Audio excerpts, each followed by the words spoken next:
Parmi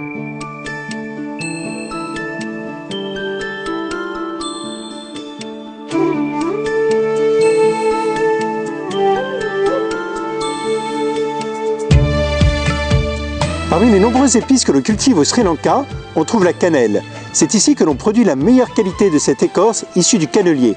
Pour obtenir le produit final que l'on consomme en France, un processus complexe permettant de transformer la cannelle de la branche à la poudre ou au bâtonnet est nécessaire. Les producteurs membres de la coopérative SOFA possèdent de petites parcelles allant jusqu'à 5 hectares.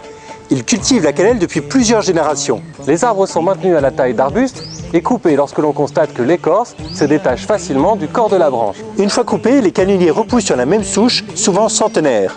L'arbre porte en fait deux écorces, la deuxième étant celle que nous appelons la cannelle. Naturellement, elle est grise, mais lorsqu'on l'a ôtée de l'arbre et qu'on la sèche au soleil, elle prend une couleur allant du brun au jaune pâle, une odeur fortement parfumée et un goût aromatique, doux et chaud. Dans un premier temps, il faut effeuiller les rameaux puis enlever l'écorce extérieure.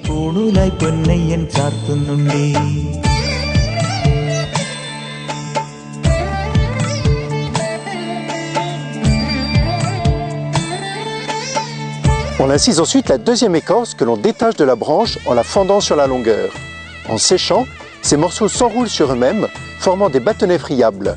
Les plus gros sont assemblés entre eux pour constituer un mince rouleau de 80 cm de long dans lequel on introduit les plus petits.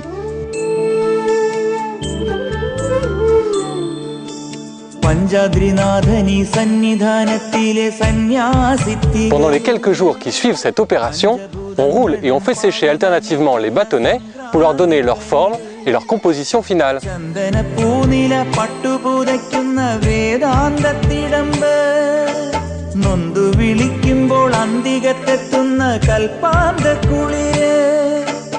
Les bâtonnets sont ensuite assemblés en bottes et stockés dans une chambre aérée en attendant le passage des acheteurs de la coopérative.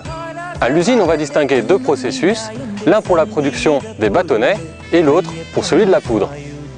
La poudre est obtenue à partir de petits copeaux récupérés. Une simple broyeuse permet de les réduire en poudre.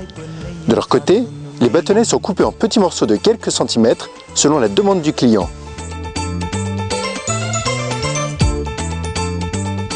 Au cours de ces étapes précédant le conditionnement en sachet, les deux produits subissent un même processus de stérilisation en passant dans un bain de vapeur.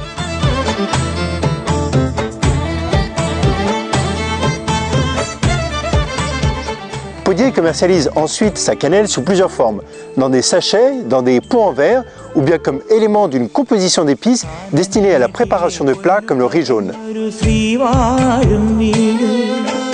കന്നിയയ്യപ്പന്റെ കുഞ്ഞു മനസ്സിലെ ഓങ്കാരക്കനൽ നാമം ജപിക്കുമെൻ ആത്മാവിലായിരം